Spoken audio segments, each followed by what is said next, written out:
Muri yeZimbabwe kusangana kwari kuita zvikare pano paThem Tapa Times handiti Mudenda Jacob Mudenda naChris Mutsvangwa vobatana kupandukira Mnangagwa, right? Muri yeZimbabwe. So already pane nyaya iri kutendera pasocial media, pane video iri kutendera pasocial media yaMudenda, Jacob Mudenda achitaura iyo mashoko echinyaya yechigaro muZANU-PF. Anga achitaura nemamembers eZANU-PF achitaura nyaya yekuti nyaya yechigaro muri yeZimbabwe musanyanya kuikoshesa, musanyanya kutora chigaro ichocho wochiita senge chikundla, is so special.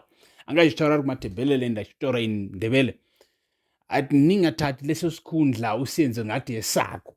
Muri yeZimbabwe unofanira kunzwisisa first of all, kwanza munhu achiti usatora chigaro ichocho chiita sechako, iye achiziva kuti bosi wake ari kutora chigaro chake achichiita senge sechake. And he went on to say, at the end of the day, all positions belongs to the people. My position ese zvawo belongs to the public. Ndiye maZimbabweans, the ordinary people.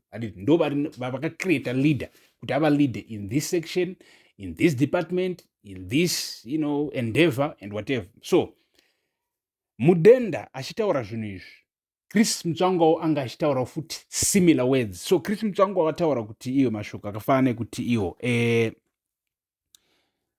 ani nani muZimbabwe ane kodzero yekuti agare pachigaro cheupresident kana achidiwa nevanhu.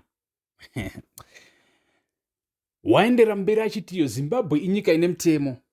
Zimbabwe inyika yekuti anybody who has got ambitions is allowed to pursue those ambitions, but if they compete and get beaten by the other one, then they have to chill, they have to relax, they have to move back. But otherwise hapana anorambidzwa kudi kuvuya kufront nemaambitions avo. So muri yeZimbabwe zviri kunzi naChris Mutsvangwa, munhu wese muZimbabwe une kodzero yekuita president. Izvozvo ndo zvamusinganzwisisi kuti ndo exactly the opposite of what ED believes. Mukanyatsozvitarisisa Mnangagwa unotofunga kuti something divine is happening, chiri kuita kuti agara ari panyanga iye handiti. But isusu tichitaura nyaya idzi sezvadziri. So tiri kuti muZANU-PF right now there is a growing voice, a growing point of view, a growing perception. Mudenda watotanga kutaura bhozi vakomana vanga achitaura nyaya dzechigaro. Do you understand? So kana utaura zvezvi nyaya dzechigaro, utaura nyaya yaMP, nyaya yakansela, kune chigaro chakatokosha kupfuura those positions chinova cheupresident pachacho. So kana Chris Mutsvangwa, ende waendera mberi Chris Mutsvangwa achitaura iye nyaya yekuti hakuna bhozi, inzwai munoda kuti munzwe, Chris Mutsvangwa right now zviri kuita ndezvekuti ari kuataka achiita senge ari kuataka Chiwenga, but actually achiataka Mnangagwa. Muri kudzinzisa logic idzi, bhozi anenge achitaura kuti akanyanya kuataka Mnangagwa directly, Mnangagwa akazvibata. Mnangagwa has got all the powers to chase Chris Mutsvangwa right now today. You understand mapowers ana president wemuZimbabwe against maministers, because unovasarudza vanhu ava, unogona kuvafire anytime. So Chris Mutsvangwa anenge achitamba game iri akataimira, but anenge achiita sekuti ari kuataka Chiwenga, izvo ari kuataka Mnangagwa. Waataka iye akataura izvi zvinhu zvozikamwa publicly, zvaanguri ataura kakawanda, achitaura inye nyaya yekuti hakuna munhu akazvagwa achinzi ndiye president, hakuna munhu anozvagwa achinzi ndiye leader. Everybody has got ambitions, and there's nothing wrong with having ambitions. Apanga achitaura nyaya yekuti Chiwenga unoinda kuna Mnangagwa achiti iye iwewe ndakakupinza muna 2017, now muna 2028 yava yangu opportunity, yava yangu chance yekuti ndiite take over. So in that sense Chiwenga feels entitled according to vanhu vakaita sana Chris Mutsvangwa, because vanhu vakaita sana Chris Mutsvangwa vanenge vachiti no, let's do it fairly. Whoever is going to be voted by the people, let them take over. Whether iwewe Chiwenga, we know the role you played in 2017, but still it doesn't mean that you automatically have to become the next president. Rega vamwe varimo mukati meZANU-PF vana kuda kuachita grey, vanatungwarira kusanganisira iye Chris Mutsvangwa, because Chris Mutsvangwa unotaura senge asina maambitions ekuva president, but you can see ukanyatsokuongorora behind unonyatsoona haiwa first wishes he was the boss, wishes he was the president, wishes to be the president someday. And so anenge achiona sekuti Chiwenga, since Chiwenga feels so much entitled, Chiwenga is standing in the way ya Chris Mutsvangwa. But now Chris Mutsvangwa is sure that Mnangagwa is the one actually standing in the way ya Chris Mutsvangwa.